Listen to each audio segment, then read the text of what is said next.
मेरे साथ बोलिए, भारत माता की। क्यों भाई, आवाज को क्या हुआ है महरौली वालों के? ऐसी आवाज होती है क्या? मेरे साथ दोनों हाथ उठाइए, उठाइए सब लोग दोनों हाथ, मुट्ठी भींचिए और प्रचंड आवाज से बोलिए, भारत माता की, भारत माता की, भारत माता की। मंच पर उपस्थित भैया, आप तनिक सुन लो, 12 बजे मोदी जी आएंगे। मंच पर उपस्थित प्रदेश अध्यक्ष महोदय, हमारे संगठन मंत्री सिद्धार्थन जी, यहाँ के लोकप्रिय सांसद और मेरे मित्र भाई रमेश विधुड़ी जी, मंच पर उपस्थित अलग अलग खापों के सभी प्रधान साहिबान, चौधरी जयनारायण जी, चौधरी जगरीमन जी, चौधरी भीम सिंह जी, चौधरी फूल सिंह जी, चौधरी नेकीराम तंवर जी, पंडित छोटेलाल जी, चौधरी नरेश प्रधान जी, अन्य भी खापों के प्रधान यहाँ पर उपस्थित है। मैं सभी को विनम्रता पूर्वक प्रणाम कर मेरी बात की शुरुआत करना चाहता हूँ। मित्रों, आज हम सब भारतवासियों के लिए महत्वपूर्ण दिन है कि आज के ही दिन दो ऐसे महापुरुषों का जन्म हुआ जिन्होंने भारत के भविष्य को बनाने में बड़ी भूमिका अदा की। एक तो हमारे पूर्व प्रधानमंत्री, देश भर में आज भी श्रद्धेय अटल जी को नाम देते ही उनकी ओजस्वी वाणी हमारे स्मरण पर आती है। आज श्रद्धेय अटल जी का जन्मदिन है। और दूसरा, भारत रत्न महामना मालवीय जी, मदन मोहन मालवीय जी, देश की आजादी के आंदोलन के बहुत बड़े नेता तो रहे, परंतु बनारस विश्व हिंदू यूनिवर्सिटी बनाकर उन्होंने भारतीयता और हिंदू दर्शन शास्त्र को एक लंबी आयु प्रदान करने का काम किया। आज मालवीय जी का भी जन्मदिन है। आज के दिन, आज एक महत्वपूर्ण कार्यक्रम के लिए हम सब यहाँ पर इकट्ठा हुए। 12 बजे हमारे देश के लोकप्रिय प्रधानमंत्री आदरणीय मोदी जी एक ही क्लिक दबाकर 9 करोड़ किसानों के अकाउंट में 18,000 करोड़ रुपया ट्रांसफर कर दिया। प्रधानमंत्री किसान सम्मान योजना नरेंद्र भाई जब लेकर आए, विपक्ष के सारे नेता, ये राहुल बाबा समेत सारे नेता कहते थे कि किसानों का ऋण माफ करो। 10 साल तक कांग्रेस की सरकार रही, यूपीए की सरकार रही। 10 साल में उन्होंने 60,000 करोड़ का ऋण माफ किया था। कितना किया था भाई, जोर से बोलो जरा, कितना किया था? नरेंद्र मोदी जी ने 2.5 साल के अंदर ही 10 करोड़ किसानों को 95,000 करोड़ रुपया सीधा इसके बैंक अकाउंट में। और आज वो 95,000 करोड़ के बाद और 18,000 करोड़ रुपया किसानों के बैंक अकाउंट में जाएगा। बीच में कोई बिचौलिया नहीं होगा। क्लिक करते ही किसान भाइयों आपके अकाउंट में वो पैसा पहुंच। इसको कहते हैं किसानों का हितैषी। मोदी जी ने जब प्रधानमंत्री बने तब से किसानों के हित को सर्वोपरि प्रायोरिटी दी है। मित्रों, मैं कुछ आंकड़े देश के किसान भाइयों के सामने रखना चाहता हूं।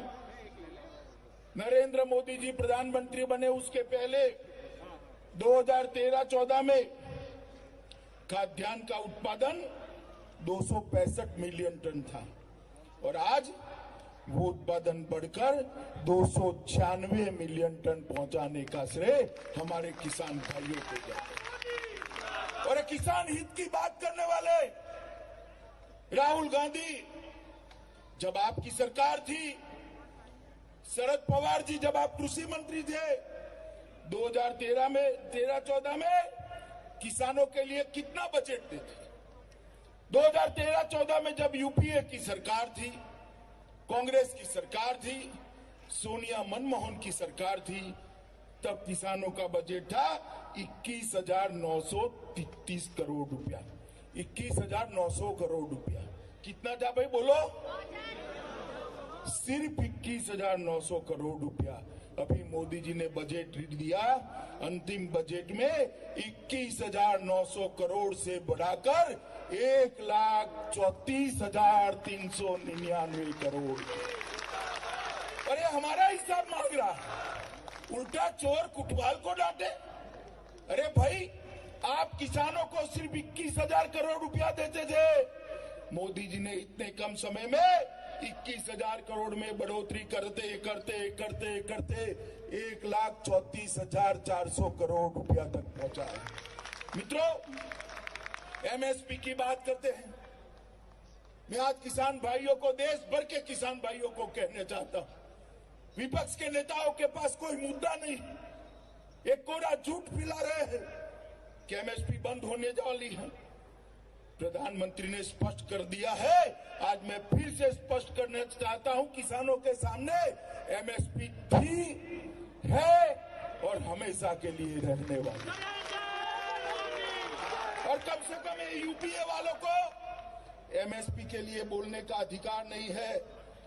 सालों से किसान की मांग थी कि एमएसपी का दर अपना जो खर्च है कृषि उपज का, उससे 50% होना चाहिए, 1.5 गुना ज्यादा होना चाहिए। मित्रों, मांग थी या नहीं थी बताओ? थी या नहीं थी? 70 साल तक किसी ने इस मांग को पूरा नहीं किया। नरेंद्र मोदी ने 2014 से 19 के बीच में एमएसपी की लागत, किसान की लागत से एमएसपी का भाव 1.5 गुना कर किसानों को बहुत बड़ी राहत देने का। मित्रों, 2009 से 2014 के बीच धान और गेहूं की खरीदी के लिए 3,74,000 रुपया खर्च होता था। सिर्फ 3,74,000 करोड़। ये जो बात करते हैं किसानों के हित की, मैं उनको पूछने आया हूं, आप जब शासन में थे क्या करते थे? 3,74,000 करोड़ रुपया खर्च करते थे। मोदी जी ने 14 से 19 के बीच में 3,74,000 करोड़ से बढ़ाकर 8,22,000 करोड़ रुपए का धान और गेहूं खरीदा। और आप हमें पूछ रहे, इसके अलावे मोदी जी ने ढेर सारी योजनाएं किसान के लिए लाए। मुद्रा स्वास्थ्य योजना, जमीन आपकी कैसी है, भूमि कैसी है, कौन सा खाद कितना चाहिए, पानी कितना चाहिए, कौन सी फसल अच्छी हो सकती है, इस सॉइल हेल्थ कार्ड देने का काम किया। नीम कोटेड यूरिया कर यूरिया की कालाबाजारी को समाप्त कर दिया। मुझे बताओ भाइयों बहनों, उत्तर भारत में पूरे रबी हो या खरीफ यूरिया के लिए लाठियां भांजी जाती थी। कभी भी यूरिया की लाइन देखी है क्या? सब जगह यूरिया मिलने लगी क्योंकि नीम कोटेड करने से कालाबाजारी बंद। 1,000 मंडियों को ऑनलाइन जोड़कर देश भर में सबसे ज्यादा भाव मिले, इसके लिए काम किया। प्रधानमंत्री फसल बीमा योजना 6.5 करोड़ से ज्यादा किसानों को दी। 10,000 किसान उत्पादक संगठन बनाए और इसके लिए 7,000 करोड़ रुपए का खर्च किया। शहद उत्पादन के लिए और 500 करोड़ रुपया दिया। प्रधानमंत्री इरिगेशन योजना के माध्यम से 55 लाख हेक्टेयर भूमि को सूक्ष्म सिंचाई से सिंचित करने का काम प्रधानमंत्री जी ने किया है। मित्रों, मैं अंत में इतनी ही बात करना चाहता हूं। अभी प्रधानमंत्री जी अपनी बात करेंगे, मैं इतना ही कहना चाहता हूं। अभी जो विपक्ष हो हल्ला मचा रहा है कृषि सुधार बिलों पर, मैं किसान भाइयों को कहने आया हूं, ये तीनों कृषि सुधार बिल किसानों के हक में है, इससे किसानों का कोई नुकसान नहीं होगा। न एमएसपी बंद होगी, ना आपकी भूमि को कोई आपसे छीन सकता है। मैं किसान भाइयों को कहने आया हूं, जब तक नरेंद्र मोदी प्रधानमंत्री है, आपकी भूमि को कोई कॉर्पोरेट छीन नहीं सकता। ये भारतीय जनता पार्टी का आपसे वादा है। मित्रों, मंडियां भी चालू रहने वाली है। एक कोरा झूठ फैलाते हैं कि मंडियों को बंद कर देंगे। मैं पूछना चाहता हूं विपक्ष के नेताओं को, कौन सा प्रावधान आपको बताता है कि मंडी बंद करने वाली है?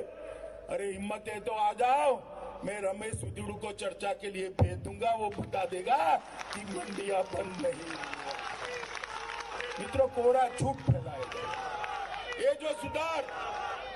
जो सुधार मोदी जी लेकर आए हैं 2001 में शंकरलाल गुरु समिति ने दिया, 2001 में मोन्टेक सिंह अहलूवालिया जो सरदार मनमोहन सिंह के बहुत प्रिय थे, इन्होंने दिया, शरद जोशी टास्क फोर्स ने दिया, 2003 के मॉडल एपीएमसी एक्ट में आया, स्वामीनाथन कमीशन की रिपोर्ट में भी है, और शरद पवार जी के समय में जो समिति बनी, इसने भी इसी को आगे बढ़ाया है।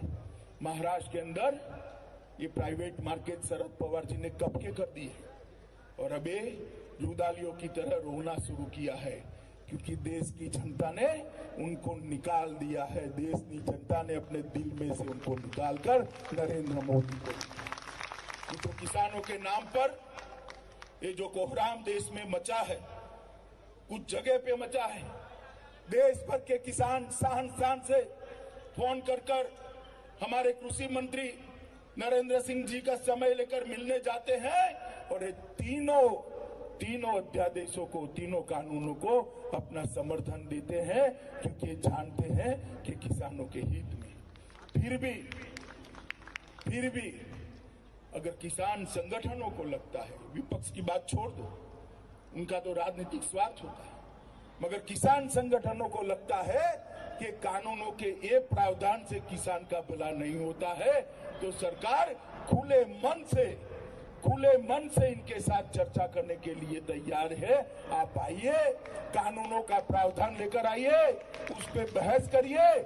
अगर किसान विरोधी कोई भी प्रावधान है तो नरेंद्र मोदी सरकार इस पर खुले मन से विचार करने के लिए तैयार है। मगर ये पूरी विपक्षी पार्टियां किसानों के नाम पर अपना उल्लू सीधा करना चाहती है। मित्रों, 2014 और 19 में 30 साल के बाद एक गठबंधन सरकारों का दौर समाप्त कर मोदी जी को पूर्ण बहुमत किसानों ने दिया है। और मैं फिर से एक बार कहना चाहता हूं कि नरेंद्र मोदी सरकार की, भारतीय जनता पार्टी की सरकार की सर्वोच्च प्राथमिकता अगर कोई एक है तो किसानों का कल्याण है, इसके अलावा कोई। मित्रों, मैं आप सभी को, आज जब मोदी जी 18,000 करोड़ रुपया इतने बड़े किसान समुदाय को, 9 करोड़ किसानों को ट्रांसफर करने वाले हैं, तब मैं मन से बधाई देता हूं सभी किसान भाइयों को, और ये वादा भी करता हूं कि नरेंद्र मोदी सरकार, भाजपा सरकार आपके कल्याण के लिए सदैव अहरनिश काम करती रहेगी, और आपकी आय दोगुनी करने का संकल्प सिद्ध कर ही हम चैन से दम लेंगे। इतना वादा कर मेरी वाणी को विराम देता हूं। अभी मोदी जी आएंगे, हम सबको संबोधित करेंगे। हम सब अपनी अपनी जगह पर बैठकर मोदी जी के संबोधन को ध्यान से सुने और देश के हर किसान तक पहुंचाए, यही अभ्यर्थना। भारत माता की